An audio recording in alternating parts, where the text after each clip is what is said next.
Welcome to the bird media. నేను మీ Pavan Krishnamurthy. Deputy CM of Andhra Pradesh Shri Kondala Pavan Kalyan గారు నిన్న భీమవరం డిఎస్పీ జయసూర్య మీద నివేదిక కావాలి అని చెప్పి డీజీపీకి అడిగారు అని, అలాగే అనేక సందర్భాల్లో అనేక కంప్లైంట్స్ ఆయన దృష్టికి రావడంతో దీన్ని ఎస్కలేట్ చేశారు అని చెప్పి వార్తలు వచ్చాయి. ఎస్, డెఫినెట్గా దానికి సంబంధించి మనం మాట్లాడుకున్నాం.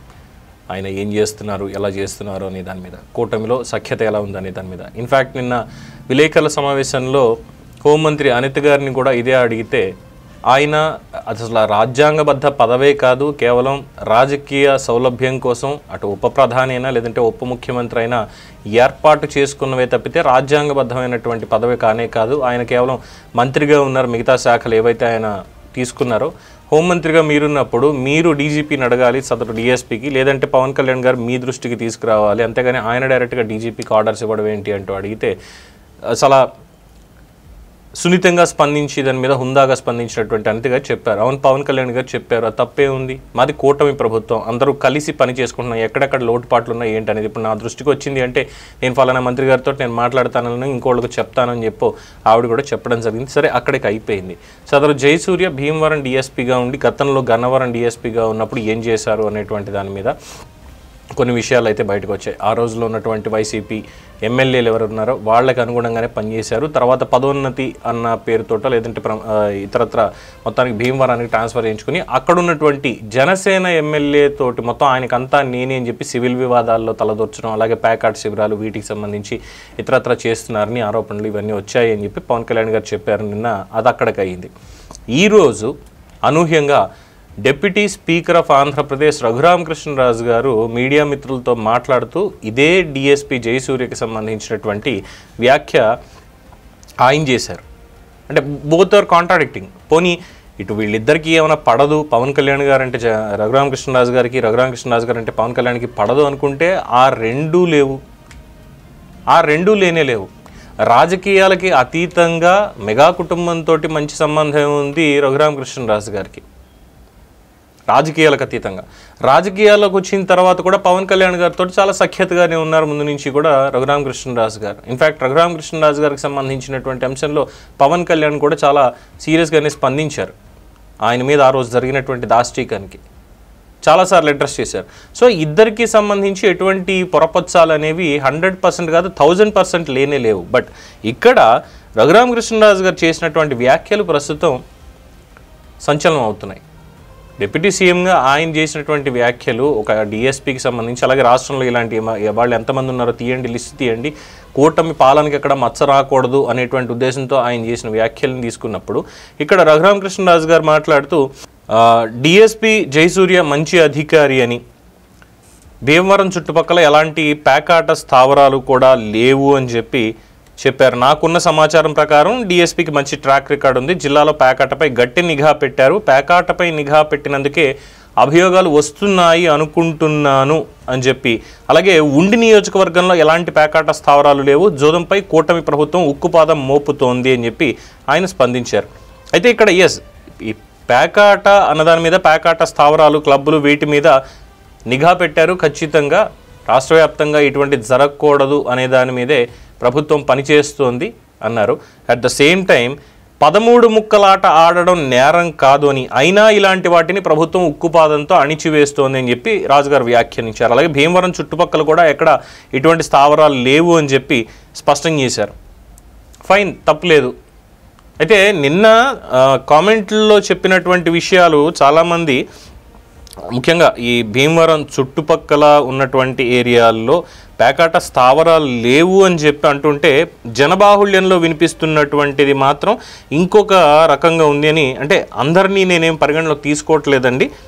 డెఫినెట్గా దీంట్లో ఉన్న వాస్తవాలు ఏంటి, అవాస్తవాలు ఏంటి అనేది కూడా బయటికి తేలాల్సినటువంటి అవసరం ఎంతైనా ఉంది, అందులో ఎటువంటి అభ్యంతరం లేదు. నిన్న మన ఛానల్లోనే దాదాపు 36,000 మందికి పైచిలకు పవన్ కళ్యాణ్ గారి వ్యాఖ్యల వీడియోని చూస్తూ దాని కింద ఈ ఏరియాలో కొన్ని సంవత్సరాల క్రితం ఎలా ఉందో ఇప్పుడు సీఎం డీసీఎం పవన్ కళ్యాణ్ నాయకత్వంలో ఆరోగ్యకరమైన వాతావరణం నెలకొంటోంది, అక్కడ సామాన్యుడు నలిగిపోతున్నాడు అంటూ కొంతమంది. తర్వాత భీమవరంలో పేకాట మరియు కోళ్లు ఈ రోజు వచ్చిన సంస్కృతి కాదు, గత 40 ఏళ్ల ముందు నుంచే వచ్చినటువంటి సంస్కృతి. చిన్న చిన్నగా పెకిలించాలి, వాటిపై అన్ని ప్రభుత్వాలు చేస్తున్నాయి. కానీ ఇక్కడ కూటమి ప్రభుత్వం ఒక వర్గం మరొక వర్గం రెండున్నాయి. పాలకపక్షం ఇదే తేడా ప్రతి నియోజకవర్గం అయినా 15 సంవత్సరాలుగా ఫెవికాల్లో ఉండాలి అని సమావేశంలో చెప్తుంటారు, తమరు వినుంటారు అని చెప్పి అన్నారు. అండ్ అధికారిని ఏమీ చేయలేరు అని చెప్పి, జెండాలు వేరైనా ఎజెండా ఒకటిగా ఉండాలి, అభివృద్ధి సంక్షేమం లాంటి ఉండాలంటూ పెద్దలు ఇంకొన్ని మాట్లాడారు. భీమవరంలో ఇవన్నీ కామనేనండి అక్కడ అని చెప్పి. భీమవరంలో కామన్ అంటే yes I agree with Raghu Rama Krishna Raju garu and Pawan Kalyan గారు ఆల్సో. ఏంటంటే రఘురామకృష్ణరాజు గారు ఈ కోళ్ల పందాలకు సంబంధించి కత్తులు కట్టకుండా, ఎందుకంటే సాంప్రదాయబద్ధంగా వస్తుంది అన్న దాని మీద వారు అక్కడ వాదన ఎప్పుడో వినిపిస్తూనే ఉన్నారు, అందరికీ తెలిసినటువంటి విషయమే. దాదాపు 5 ఏళ్ల పాటు ఆయన పాపం నియోజకవర్గంలో కూడా రానివ్వలేదు. అప్పుడు ఉన్నటువంటి వారు అధికారులు ఎవరో ఏంటో మనకు తెలియదు. అలాగే పవన్ కళ్యాణ్ గారు ఏసారి పర్యటనకు వెళ్ళిన గత 5 ఏళ్లలో అడ్డుకునేటువంటి ప్రయత్నాలు చాలా చేశారు కాబట్టి అనేక ట్రాన్స్ఫర్లు అయ్యి అధికారులు ఎక్కడికక్కడ సెటిల్డ్ అన్నటువంటిదే ఉంది. కానీ పర్టికులర్గా ఇక్కడ ఆరోపణలు ఒకరోజు రావడం, అది కూడా పవన్ కళ్యాణ్ని డైరెక్ట్గా డీజీపీ గారికి ఇవ్వండి నివేదికలు తీసుకురండి అని చెప్పి అనడం. తర్వాత ఇప్పుడేమో రఘురామకృష్ణరాజు గారు ఆయన మీద అటువంటి ట్రాక్ రికార్డ్ అంటే ఏం లేదు అని చెప్పి ఆయన మాట్లాడడం. సో ఏం జరుగుతోంది కూటమిలో?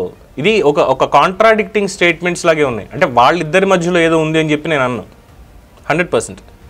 కానీ డిప్యూటీ సీఎం పవన్ కళ్యాణ్ చేసినటువంటి దానికి, రఘురామకృష్ణరాజు గారు అన్నటువంటి దానికి కాంట్రాడిక్టింగ్గా ఉంది కదా. కూటమిలో ఉన్నటువంటి నేతలే ఇలా మాట్లాడుతూ ఉంటాయి.